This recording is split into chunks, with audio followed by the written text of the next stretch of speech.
Hey everyone, my name is Ichbinbryan, and in today's video, I'm going to be going over a product that I think every editor should have in their arsenal.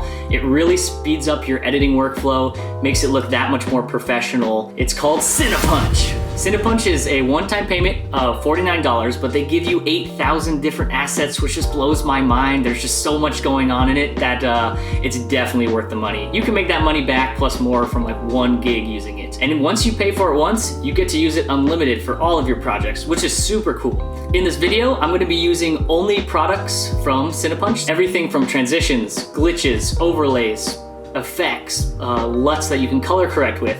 There's a bunch of different stuff that I can't even talk about it all. I just gotta show it to you. Make sure you like, subscribe, comment, do all that stuff, and I'll show off more projects, do more tutorials, but let's get in it and let's have some fun. So for this first part of the video, we're gonna dive deep into this project I'm working on for Netflix and King Vader, where I use some elements from Cinepunch to really amplify my footage. I specifically use sound effects and anamorphic lens flares on top of my footage just to give them some more character.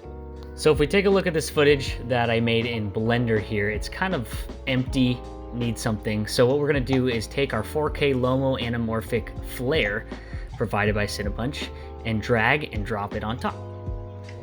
I'm just resizing it because I did not shoot this in 4K. And then what I'm gonna do is right click on the footage, go to blending mode and screen. And look at that, we have a nice lens flare on top. It really adds a little bit more depth to the shot here. And I think it came out pretty nicely. And all it took was a drag and drop, then changing the blending mode. Let's move on to our second clip. I wanted a little bit of light to shine off of the trophy as if it was the sun. So I went ahead and found a 4K hawk flare, dragged it and dropped it on top. And we did the same kind of concept. So here's what it looks like without the blending mode on it. Kind of looks like this crazy heaven light. What I'm going to do is right click it, blending mode, and screen. And now it looks like the sun is kind of behind the trophy and bouncing off of it. And that's how quickly I was able to put lens flares from Cinepunch onto my project. So now I'm going to show you how I use some of the sound effects from the product in my timeline as well. I labeled all the sound effects from Cinepunch as yellow so you could easily see them. Here's what it looks like without the sound, and now here is what it looks like with the sound effects. Definitely brings it to life.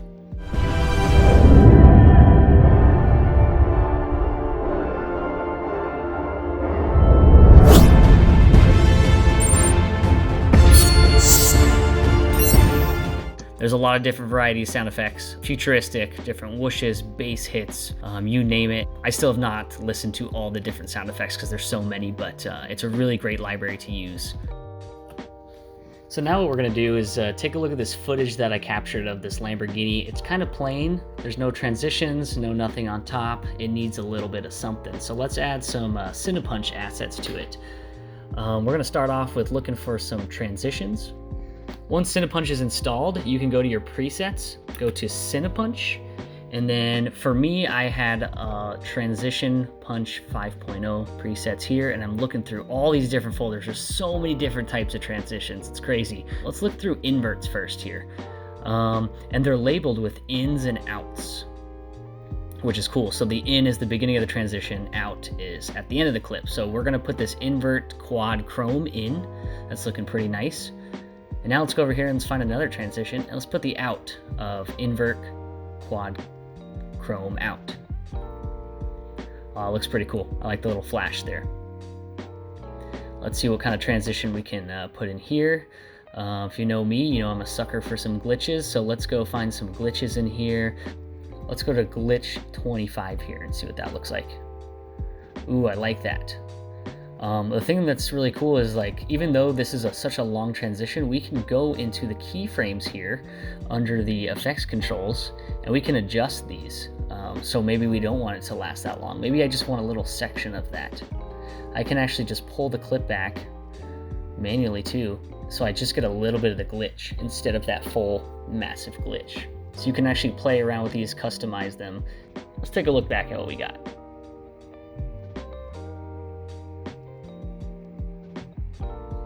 Not bad, not bad.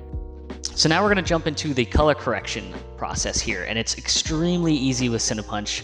They actually give you a product called LUT Master that's as simple as double clicking a LUT that will apply it here. But the way I like to do things is by adding adjustment layers on top of my footage instead of color correcting the footage itself. So what we're gonna do is hit the little sticky note down here under New Item, go to Adjustment Layer, hit OK, and we're gonna drag and drop that adjustment layer on top of our footage here.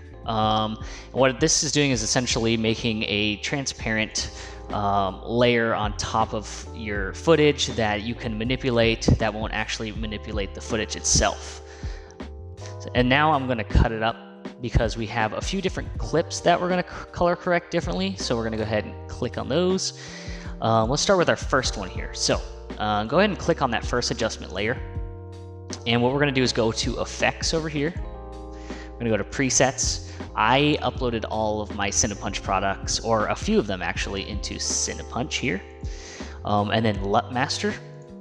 And then here we have a ton of different folders for LUTs, depending on the style of your production. It could be, you know, something that needs black and white. It could be something that's commercial, effects, horror, pro, retro stocks, different things like that, even sci-fi. For this case, let's just jump into like a pro pack and take a look. Look at all these different LUTs you have. So I'm just gonna select one and see what that looks like. We're gonna double click it. And you can see the difference there. The color correction already pops. So all you had to do was double click on that specific image and it would apply it to the adjustment layer. So if I go ahead and hit the little eyeball here, you can see the difference, which is sweet. And it looks like I don't have to do too much to this. This is actually really nicely color corrected just from the LUT. If I go into my effects controls here, I can just scroll around, and if I wanted to adjust things, maybe I wanted it to feel colder, I can bring down the temperature, I can bring up the temperature for warmth.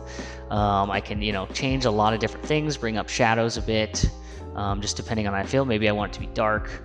So you can manually fine-tune those. So these are LUTs that you basically apply on top of your footage. If they are pretty strong, I usually just bring down the opacity. So it's like brings out the LUT a little bit, and you can see the difference there. It's still there, but it's not as strong. And if I bring it into 100, we're going like that. So yeah, that's pretty much how easy it is just to apply a LUT into a real world example here. Feel free, you know, to play around with these different LUTs and change them up, but this is basically a template of color that you can use and manipulate to get the right look that you want. Thanks for watching my video, everyone. If you like what you saw, please comment, like, subscribe, hit the bell, do all that stuff. If you want to learn more about Cinepunch, I'll have it in the description below where you can download all the different packs. Again, this is really easy way to just drag and drop cool things on your videos and really spice them up. Good luck, and I'll see you in the next video.